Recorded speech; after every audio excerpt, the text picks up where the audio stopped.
Welcome to a new episode of FCS Delivered, where we're into the FCS Postseason, FCS Awards season, and as Santa Giant will tell you, it is the holiday season. I'm Craig Haley, along with Gary Reasons, our co-host. Gary, how you doing today? Hey, it's always a good day when Santa Giant is around. When it's the holiday season, we've got football in the air. It's playoff time. Things are coming and bubbling up, and we're getting ready for the National Awards show, which we do every year, Craig. And you and I, we're busy. We've got a lot of things going on, but we're going to make a lot of time here for a great podcast this morning. It's the best time of the year, Gary. Gary, as you know, Seth, Biley, and Graham Bell are our producers, and on this week's episode of FCS Delivered, we'll look back to last week with the beginning of the FCS players, preview this week, make some picks. We're also going to talk about those FCS awards that are coming out and who you and I, as two of the 56 voters on the national panel, who we picked number one to win these awards. But Gary, let's go back to last weekend, the first round of the FCS playoffs.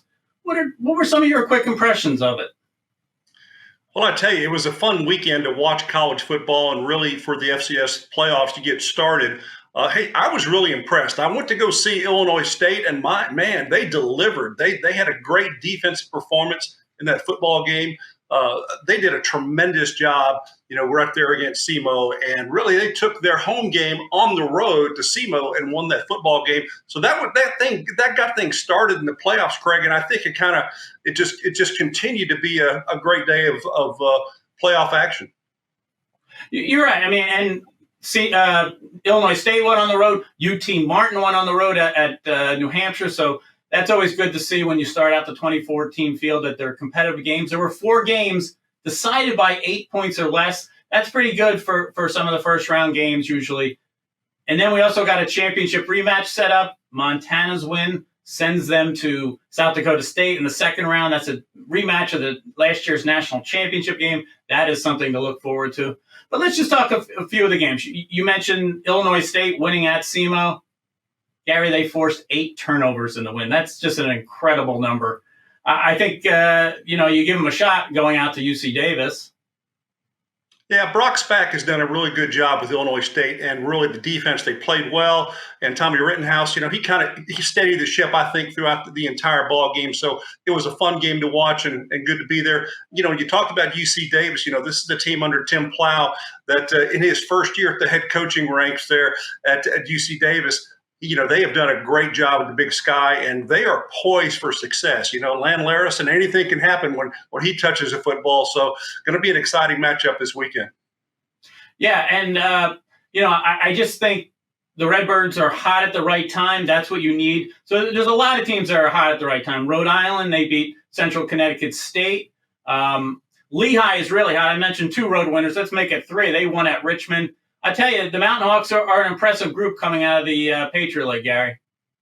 Well, you got to watch them, because any team can get hot, Craig, and really it's all about your team late in the season. That's when championships are determined. The teams that are the healthiest, the teams that are really on a roll, you're making plays defensively, you're taking the ball away, putting your offense in good position, and that's the type of caliber of championship football that you see playing here in late November, early December. And that's what's going to, take you further in the playoffs. So if you get that type of play, you're going to have a much, much longer road ahead. Yeah. You mentioned championship programs. I tell you, Villanova and Eastern Kentucky, that was a first-time matchup, but they're both national championship programs. Villanova won 22-17. David Avit, their great freshman running back, had a big game. But there was a controversial play, Gary. I mean, Eastern Kentucky led 17-9 in the third quarter. There was a fumble of the quarterback for Villanova, a strip sack almost. But video review negated that fumble, which was returned for a touchdown. I guess it's kind of like the tuck rule. What did you think of that play? And can you kind of explain that from a football perspective, why that's not a fumble and considered an incomplete pass? Yeah, under replay review, this is really done, and it really has happened very quickly. If you didn't have the video replay review, you may have thought that it was a defensive strip sack fumble, which then was recovered by the defense.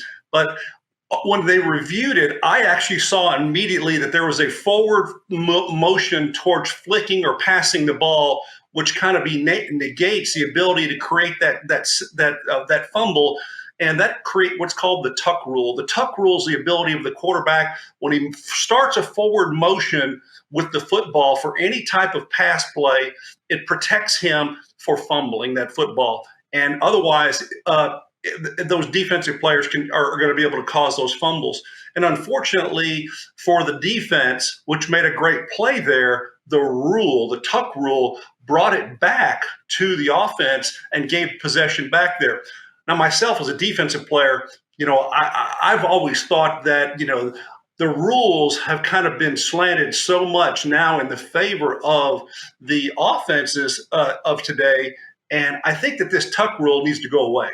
I think the quarterback needs to be allowed to be at peril. And if he does fumble it, like was what happened in this case, he shouldn't be protected by a rule. The game needs to be played on the field and not from the broadcast booth or really the replay booth, in my opinion. So I think the tuck rule is really kind of it's going too much. The offense has too many provisions from a rules perspective, and it really limits the defense. So I think it's kind of an unfair advantage that maybe they could right the ship here in some capacity by getting rid of the tuck rule.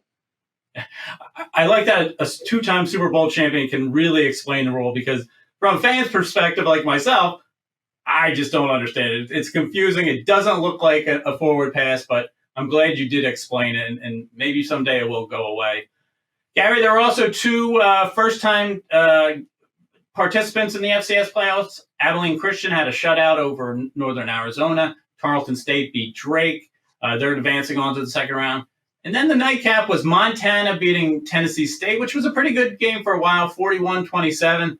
But one guy shined for the Grizz, Gary. What do you think of Junior Bergen? He's awesome. He's a highlight machine. Anytime that he touches the football, whether it's a punt return or something on offense for his football team, Junior Bergen is a guy you have to account for. And I know special teams coaches across the country are really just saying, hey, this guy has to be taken care of. We can't punt him the ball or we can't kick him the ball. And if you do, you are at peril for big things to happen. And Junior Bergen, continually does that for his football team. He's been unbelievable. 5 return touchdowns in his last 4 postseason games. 4 punt return, 1 kickoff return going back to last year. He didn't have any against South Dakota State in the championship game. That's the one out of the last 4 he didn't, and that's a rematch this weekend. But let me ask you this. Are all these first-round winners that are advancing to this weekend, are they kind of playing with house money, do you think? I mean, they've already, won their game. Now they're on the road. Do you think they can go in as loose teams? Nobody can let their guard down, Craig. I think that every team now, they have to find a way to win. And really, we know, and each team does know what type of a team that they are. And if they're doing the things that they did throughout the rest of the season to get them to this point, and they continue to do that, they should have success in the playoffs. But if they don't, if they just kind of stumble and they're not being consistent, then they're going to have some trouble getting through these early round games. So I don't know whether it's house money or not, but you just got to play to your abilities and play to your strengths and be as consistent as you've had as a run throughout the entire season. I guess it's inner pressure on every team. They feel they should go out and win. All right, as we go into this second round, Gary, there's been 3 number 1 ranked teams this year. Montana State is the number 1 seed. They finished the year number 1. North Dakota State is the number 2 seed. And South Dakota State, the defending champs, is the number 3 seed. They began the year as number 1 before North Dakota State beat them. Gary, if you had to say one of these 3 teams has the most pressure, 1, 2, and 3, which one would you pick? I'm actually thinking that it's South Dakota State because they've stumbled a little bit this year. They haven't played their best football like they did a year ago. Hasn't been a clean slate. So I think that South Dakota State is, of those 3 teams, they're the ones that are really trying to press to make it to the end here on top. And getting to the championship game would be great for them, and winning it would be another great flag, so to speak, that they could put in the trophy case. But I think that this playoff season, there's a lot of quality football teams, and their road ahead, I think, is potentially not going to be navigated well by South Dakota State. So I think that there's an opportunity that they're just playing with a little bit of they got to take care of business, and if you stumble just a little bit here with a few odd plays in a ball game, it can go awry. And I think that's the answer I'd give you on that question, Craig. Here's the funny thing. I would go North Dakota State feeling the most pressure because they've gone a couple seasons without winning it after that, long dynasty, which is kind of interesting because the number one seed and the number one ranked team, we're taking the pressure off the Bobcats. So you go South Dakota State, I'll go North Dakota State, and we'll see how this plays out in the FCS playoffs. Gary, we're going to take a break here from FCS Delivered, and when we come back, we're going to talk FCS National Awards. This is FCS Delivered.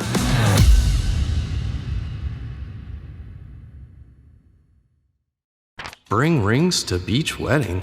FedEx presents Tall Tales of True Deliveries. Just another day on the job. We did this for love. See what we can do for your business. FedEx.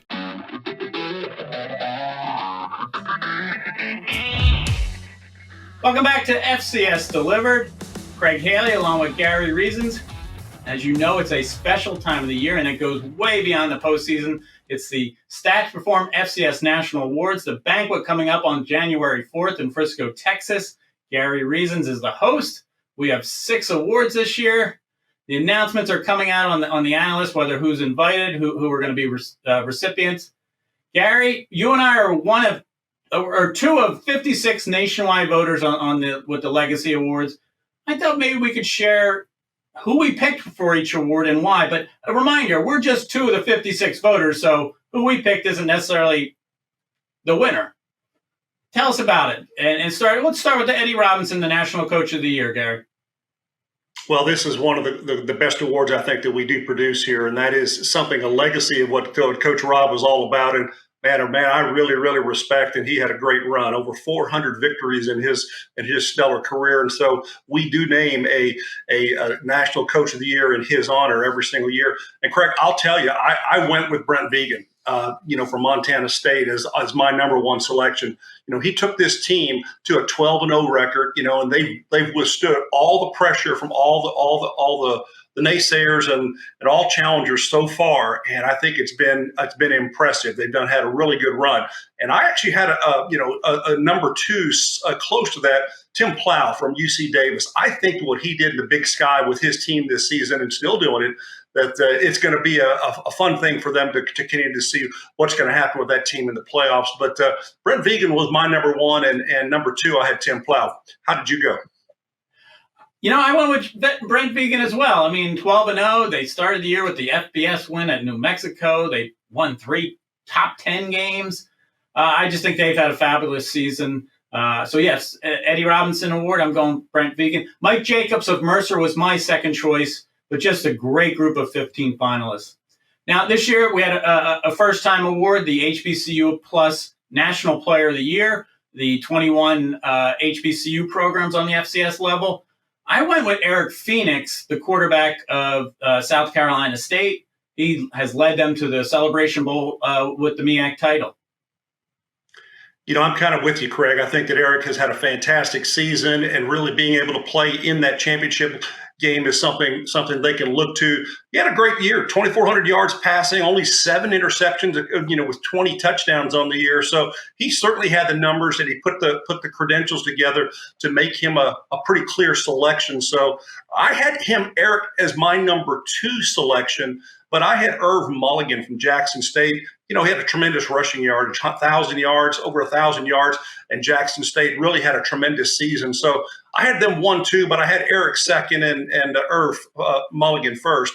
But we'll see how it lands.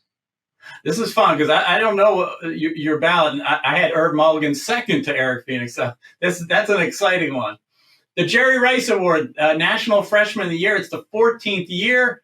I'm going with Marty Brown from North Dakota State. He's the leading rusher and scorer among freshman running backs. I had him in a close vote over Adam Jones, the running back of Montana State.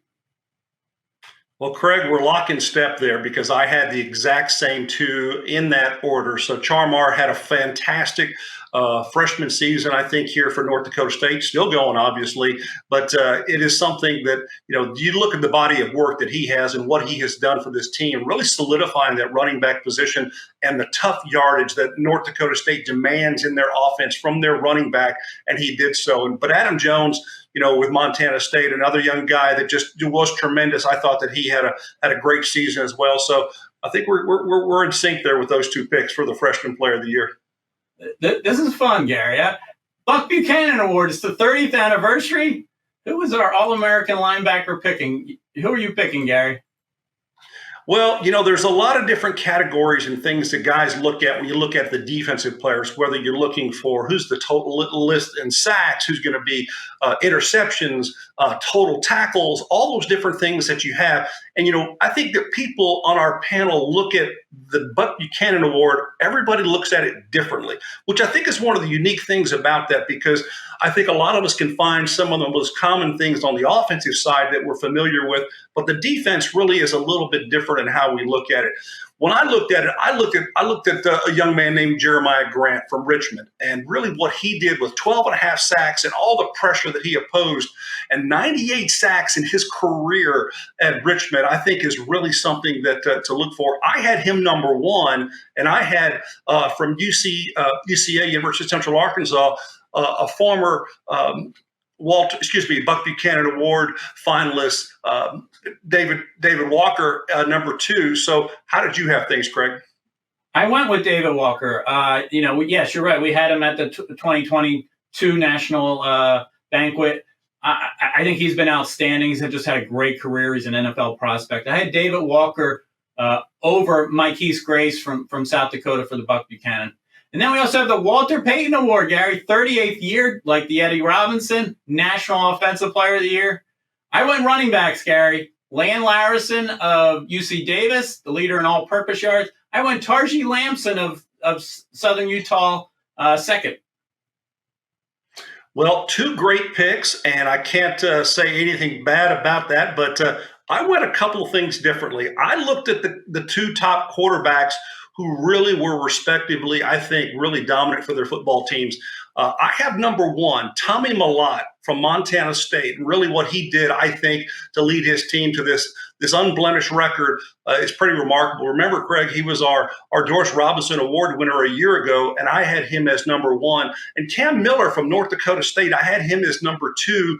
I think both of these quarterbacks are similar in that they do a lot of different things for their team. Offensively, they throw the ball, they run the ball. They both had great seasons, and they really were demonstrative in how their team succeeded and really the wins that they amassed. So Montana State, North Dakota State, a couple of teams at the top of our poll, and I went with number one, Tommy Mellott, and Cam Miller, number two.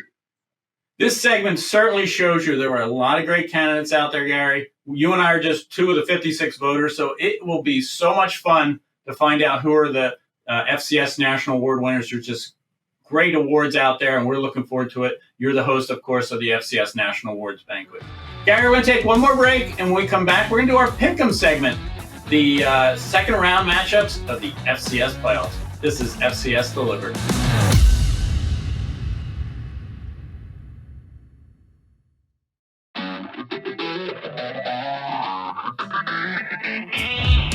Welcome back to FCS Delivered. Our third segment is always our Pick'em segment. This is the second round of the FCS playoffs. We had a fun way going about it last week, Gary and I. We did the matchups, and we each picked one player to watch from each team. Let's start out with that championship game rematch. Montana is going to South Dakota State. Gary, give us a player to watch from one of these teams. Well, I like South Dakota State this football game. There's no doubt about that. I think that Mark Gronowski, with really what he's done, with everything he's done in his career, 47 wins as a starter there, got to go with him again. Hey, that's a good pick. I'm going with the Jackrabbits to win too. But watch out for Eli Gilman. He didn't have the biggest postseason last year after a great regular season as the Jerry Rice Award winner. He had a big game against Tennessee State last week. All right, Villanova. They're headed to UIW down by you. I like UIW. I'm going to say the wide receiver receiver duo that Zach Calzado can pass to. I'll go with Jalen Wathel and Roy Alexander. You have to watch them both because they're both having big years. Yeah, UIW is really poised. I think they've done a great job passing the football on those two receivers you talked about, Craig. They're pretty impressive. I'm going to go with UIW also, but I think you also have to consider Connor Watkins and what he does for Nova. And really, he runs that offense well. He throws the ball, runs it well, and it could be a toss-up down there. Rhode Island, 11 wins, Gary. Rhode Island, and they are going to Mercer, the SoCon champion. Who do you like, and who are you watching? Well, I have to go with Rhode Island in this one, Craig, and I think Malik Grant, he's going to be a tremendous asset to them. He runs the football. He's a powerful running back. He's someone they can lean on. So I think that the Roadies are got this one. He's got back-to-back 200-yard games, Malik Grant. Mercer, how about TJ Moore? FCS high 7 interceptions this year. He's been phenomenal. I'm going to go with Mercer getting it done at home. All right, Montana State, the number 1 seed. They're hosting UT Martin, who's already won at New Hampshire. Who do you like here? Well, Montana State, they're playing power football, and I think it's really fun to watch. And talk about the big guys. A couple of guys up front, Marcus Ware and Connor Moore. Those guys are really, fueling that powerful Montana State offense. I've got the Bobcats in this one. I like Montana State for sure, but I tell you, UT Martin, Kincaid Dent, their quarterback, he's been very efficient, but he has to be efficient in this one to have any shot of upsetting Montana State. All right, let's go to Tarleton State. Off their first FCS playoff game, a win. They're at South Dakota. I definitely like South Dakota here. I think Keith Grace, who I mentioned, I had number 2 on my Buck Buchanan Award ballot. He's got 17 tackles for loss. He just camps out in the opposing backfield. But I'm going to go with the Coyotes getting it done. I see a little bit of a kink in South Dakota's armor here, and I think that what Tarleton State does is run the ball exceptionally well, and I think that power going north to South Dakota, I think that Tarleton State has a chance here. Tavon Britton, he's going to run the football, and it's going to be fun to watch. They had a big explosive game a week ago, so God, I've got Tarleton State in this one, Craig, and it could be an upset. That's a fun pick. I like that. All right, Abilene Christian, another team out of UIC that just won its first FCS playoff game, going to North Dakota State. It's going to be tough to pick against the Bison at home. The Bison, you mentioned Cam Miller. He is just so efficient, whether he's passing, running. I'm going to Bison here. Well, if you're thinking Abilene Christian, a team I went out to a couple of weeks ago and talked to, and this linebacker in particular, Will Schaefer, he's had a great year, 115 tackles on the season. He's going to be in the mix, but I think that the Bison, too, are going to be a little too strong at home for Abilene Christian to overcome the travel and really the experience of playing at North Dakota State. They're going to see a little bit of what the Bison magic is all about. All right, UC Davis is hosting Illinois State, who you mentioned earlier. That was one of your National Awards on campus visits. I'm going to pick UC Davis. I mentioned Lane Larison was my pick for the Walter Payton Award, but their quarterback, Miles Hastings, has been tremendous. He's the only quarterback in the FCS with 12 200-plus yard games this year. I'm going UC Davis. I think that's a good pick, Craig. I'm going to go with UC Davis also. But you know what? Illinois State, they play great defense. They did it a week ago. It was tremendous to start there. Ty Niekamp, they're all everything linebacker inside. I really liked visiting with him. And, if he has something to say about it, they're going to put up a great fight there. And you never know. But I'm with you on that same pick. The nightcap of the day is Lehigh at Idaho. Idaho had a week off, but they did get back Jack Lane, that quarterback, a few weeks ago, and he's coming off of 2 straight games of 3 touchdown passes. I'm going with the Vandals at home. Yeah, I think the Vandals are really going to get this one in a good way. Lehigh, they've got Matt Spatney, who's had 11.5 sacks. If he can put pressure on the quarterback, you never know. It could be a turnover situation there. And really quick, we've also got a game upcoming with the SWAC, with Southern and at Jack State, and then Jackson State leads that. That's going to be a pretty quick ball game. Where are you going there in that SWAC championship? Yeah, I'm going Jackson State. You mentioned, they took a lead on Southern in the regular season game, won 33-15. I find it hard to believe Jackson State won't win again at home, but it should be a great game. Are you taking Jackson State? I will. I'll take Jackson State in this one, and it's going to be a fun matchup. Yeah, it's going to be a great Saturday of action. You got the 8 playoff games, the SWAC championship games. How ready are you, Gary?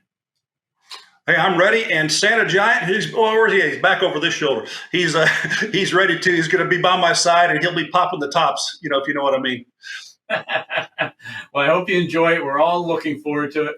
We thank everybody for tuning in to this week's episode of FCS Delivered. We hope you enjoy the matchups. And we'll see you again next week for another episode of FCS Delivered.